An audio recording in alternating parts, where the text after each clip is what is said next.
So I'm just leaving therapy. So I'm going to give y'all a couple of minutes, you know what I'm saying, to get in here or whatever, before I start my little information download that I received from God today. And for those of y'all who know, you know. For those of y'all who don't, I'm not finna go back and repeat or go over any additional details that have gone on in my life, because you know. But I really, for the last, I want to say, since February, I've really been like going through some extraness, right? But I realized that the reason that I'm going through these extraness and I'm getting all these different blockages and stuff like that is because those are distractions that are put in my way. And when you're doing what you're supposed to do, and when you're helping where you're supposed to help, and you're leading where you're supposed to lead, and you're doing the things that you're called to do, when you're doing them the right way, you're not lying to get them, you're not manipulating to get them, you're not doing anything to cause for blockages to occur, right? There's a such thing that is real called spiritual warfare, right? So when I say it's real, I really mean it's real, because most people think that in order for things to go on or for things to happen, like you've had to do something to cause for those particular things to happen, right? But when you start to work on yourself and you start to unpack baggage and you start to look at past traumas and past hurts and you break them down and you analyze them and you look at your role, you take accountability, you apologize, you send love and light, and you send it on its way, right? Okay. Well, a lot of times you're doing this in regards to the love of God is what you're doing this for, right? You're doing this for the helping and the blessing, right? You're showing love because that's what God has instructed us to do, and we know that God is about love, right? Okay. But then we also know that when we're doing what's called, that sometimes the good, the bad always comes, because now you've disrupted. You're bothering people. You're shaking up the energy in the room. You're shaking up, and now the good angels and the good spirit and the good energy that you have, other people don't like it. Other people whose spirits don't like it, their energy don't like it, because they're not functioning on the positive. They're not focused on the positive, right? So like when I say that when you start putting your words and your mouth on people that are God's people, then things start happening to you, right? So for example, I gotta move, right? And with me having to move, it's because there's things that have just been added and added and added and added and added, right? And for those of y'all who know, you know, right? So I go to address some of these issues that I'm having with management. Not the manager of the building, but the assistant manager, right? Because a lot of the things that are going on, the assistant manager can help and can fix and can resolve, right? But if you're going in there and you're being all nice and courteous and polite, but they got an attitude and they're throwing attitude at you, right? Then that attitude, then you're sitting here like, what's all that? It's because the good in you has ruffled the feathers of the bad in him. This bitch come in here and da-da-da-da-da. But all you said was good morning. Can you help me with? This is the issue, right? You're polite and you're courteous with everybody in the building, right? So when you're then told that, oh no, I heard this and this, that, and the third, and people in the building, because people talk, and they're like, you're nothing like what we heard. You're nothing like by this. You're nothing like by that. You're actually pretty helpful. You're actually nice. You're actually this. You're actually that. It's because they're trying spiritual warfare. Other people's spirits don't like the things that you got going on, so therefore they try to block you at all costs, right? They try to block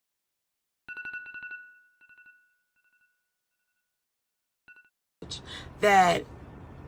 Stay focused on God and what God has going for you, because there's blockages in the way and there's things that's blocking you from getting the things that you want.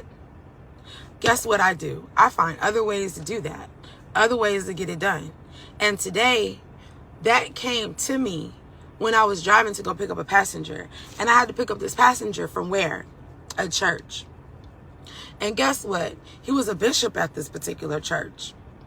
When the directions and the GPS said, go straight, I look up, all of a sudden there's construction in that zone, right?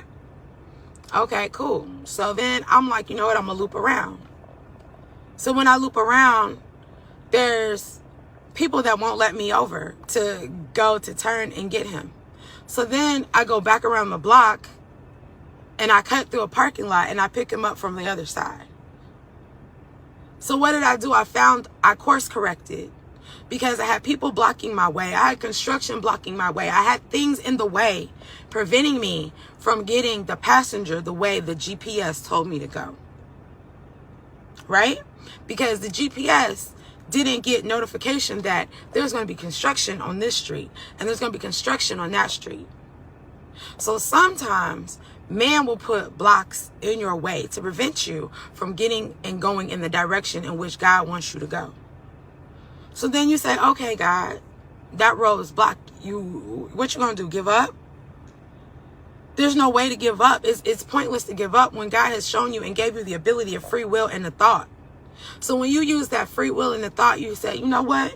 Okay, God, I'm going to go ahead around this corner and make this left. Then I'm going to go through this parking lot to go pick this man up, because this man is who I'm supposed to pick up. It is the GPS in which I got to go in order to go get him. But the way that the GPS is showing you to go is blocked.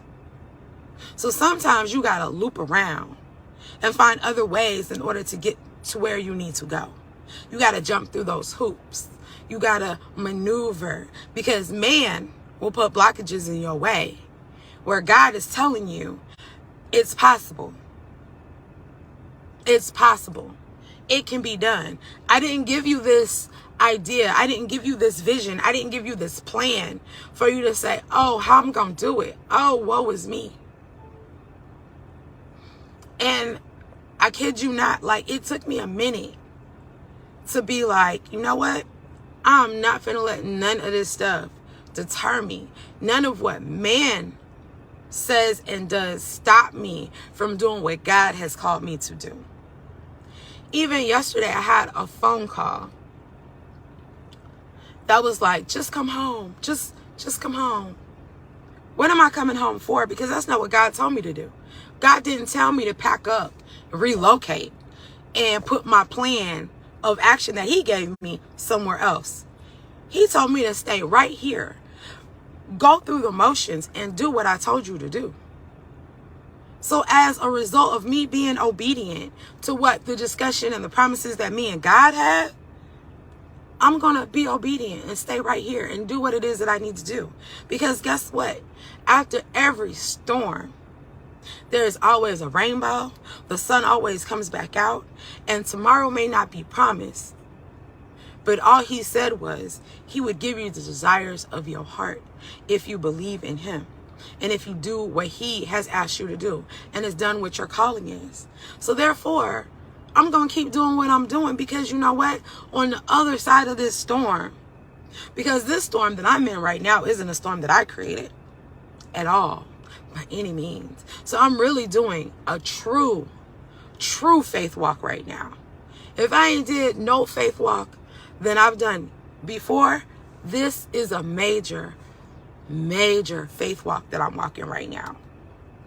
Major test of my faith, my patience, my everything. And I know that on the other side of it, it is nothing but going to be beautiful, and it's going to be glory, and it's going to be abundance and overflow. And in order for me to get to that place, I have to be obedient. I can't get discouraged.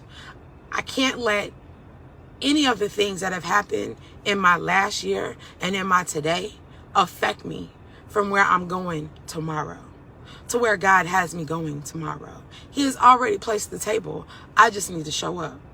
And if that means jumping through hurdles and hoops and taking side streets and back roads and country roads and jumping over whatever hurdles that stand in the way, guess what? Oh, I'm finna do it. Because that's what I'm called to do. Because again, there is no testimony without a test. And that's just where I'm at. That's just where I'm at. And I just need, because I see on my timeline, a lot of us are losing a lot of people. A lot of us are losing a lot of family members left and right. And we're trying to figure out where and how to push through. I lost 7 back to back to back to back to back. All I know is that I'm still standing and I'm still here and I'm in my right mind, because what has been set forth to kill me, to steal my dream, and to destroy me, I'm using it as strength. I'm using it as leverage. I'm using it to say, oh, okay, you took 7, that's cool. But them 7 souls are on the other side fighting battles to help me move stuff out my way that God is attempting to give me, because I refuse to allow for anything to stop me from doing the things in which I need to do by the grace of God. So with that being said, I just want everybody that is going through to know that tomorrow is not promised, but it is going to be worth it. And that those who have lost loved ones, mothers, fathers, cousins, sisters, brothers, I feel your pain and I understand. And pick yourself up, because you're here. You're here. It's hard. I'm not going to tell you it's easy, because I break down every day. Every day I mourn for someone that I lost in the last 12 months. Every day. But I get up every day, I put a smile on, and I do the work that I'm supposed to do of God, of friends, of family. I just do. And I pray for everybody that's on my timeline. I pray for every homeless person. If I can't give you a quarter, nickel, penny, or dime, I'm sitting and I'm praying for you at the light. Because that's what we need. We need more prayer. Spiritual warfare is real. Mental illness is real. These aren't things that we can't sit here and say, oh, no, mental illness is real. Spiritual warfare is real. And it's up to us to protect one another, to pray for one another, and to be there and be support for one another without hating on each other. Life is already hard. We don't need to hate on each other in order to get to where we need to go. We shouldn't have to step on each other to get there either. So that's just my public service announcement for today, because I'm going to get off here so I can go ahead and have my mental cry and feel refreshed. I just left therapy, and I just took in perspective of everything that I got going on and the way that I've handled it and the way that I've just overcome so much, and how I'm thankful and I'm in prayer mode and I'm in gratitude and I'm just in thanks and I'm in awe, because I know that the more that I thank God and the more that I stay in my spiritual enlightenedness, the more that I know I'm going to be able to overcome this, and my tomorrow is going to be so much better than what it is today. So that's just where I'm at. And I just felt like I just needed to say that all these things that are blocking us from where we need to go, find a detour. Find a dirt road. If you got to run back to jump up to get over it, do that. But your blessing is coming. Just stay down. Don't give up. It's hard, but it's going to be worth it in the end. And that's one thing that we all know. that it's going to be worth it in the end. So I'm going to holler at y'all later. It's been real, and I'm going to talk to y'all. Y'all keep praying. Stay prayed up. Don't let this spiritual warfare get you down. Shake it off. And let's have a great day. Let's have a great July. See y'all later. Peace.